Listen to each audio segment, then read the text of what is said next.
Hello, my name is Sarah Arnew, and this is my piece named Venus. When I was 20 years old, I went to Paris for the first time.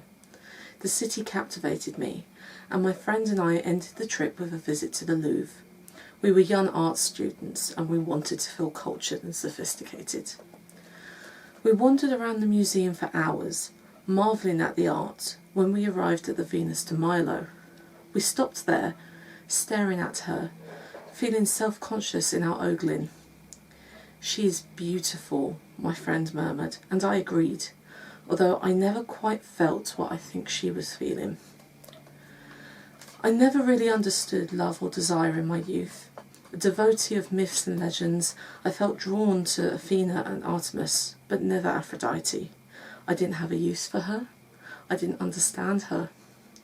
Athena's indifference and Artemis's avoidance I could logically recognise, but Aphrodite's flair and passion seemed completely alien to me.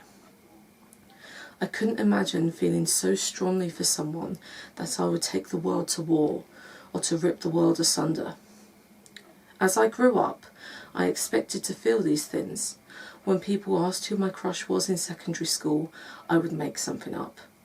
I would feel completely alien to the groups of girls gushing over attractive men, and I kept waiting and waiting for those feelings to appear, but they just didn't. I couldn't explain to anyone what was wrong, because I wasn't sure that anything was wrong. I just had something missing. I was broken. Aphrodite had forsaken me. It wasn't until my mid-20s that I found out what asexuality was, and realised that that was probably what I was, and that I wasn't broken. I had never been broken. And I started to understand it, and accept it as part of me, and I didn't feel weird about my lack of attraction. I hadn't been cast from Olympus. I hadn't been forsaken.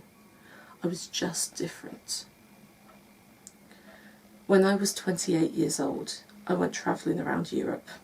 I went to Florence and Budapest, and I ended my trip in Paris, in the Louvre, with Venus again. And it was like I saw her for the very first time. And as I looked into her, she seemed to look into me, and I felt calm.